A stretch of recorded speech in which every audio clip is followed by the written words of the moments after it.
सत्य न दूसर धर्म समाना और आगम निगम पुराण बखाना। वेद पुराण पढ़ना चाहिए जिससे हमको सत्य बोलने की है ना। हाँ क्या बात है। तो इस प्रकार से तुंगध्वज नाम के राजा थे, वह एक बार शिकार खेलने आखेट खेलने के लिए गए तो उन्होंने क्या देखा कि महाराज कुछ ग्वाल बाल भगवान की पूजा कर रहे हैं। कुछ ग्वाल बाल भगवान की पूजा कर रहे थे वट वृक्ष की ओट लेकर के। और महाराज उस राजा ने न तो नमस्कार करी।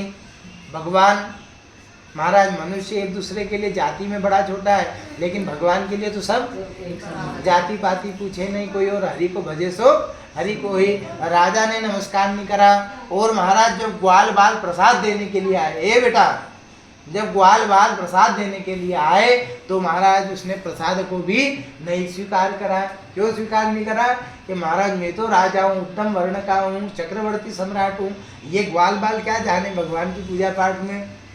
तुलसी मगन भय राम गुण गाय के, कोई खावे हलवा पूड़ी औरों को रिझाई के, और साधु खाए रूखी सूखी प्रभु को जिमाई के। ठीक है ना।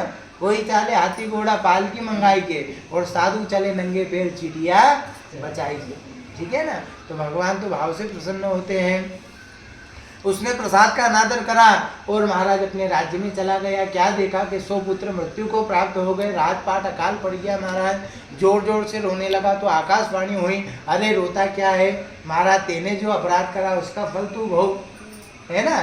कर्म प्रधान विश्व करी राखा, और जो जैसा करे तेसु फल चाका।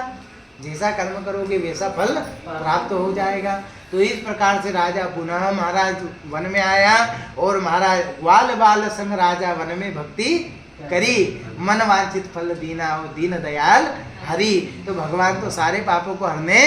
महाराज हम गलत थोड़ी बोलते हैं, सत्य बोलते हैं, एक एक अक्षर बिल्कुल।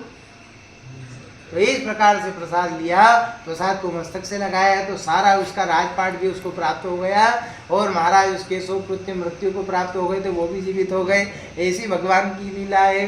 तो अन्न माया मोहिता, भगवान ब्रह्मा जी भी नहीं जान सके तो अपनी क्या ताकत है। ठीक है ना। इसलिए नमस्कार संसार में सबसे बड़ी है। इस प्रकार से हमने 5 अध्याय की कथा सुनाई। इति श्री सत्यनारायण व्रत कथायां पंचमो अध्याय। ओम तत्सत।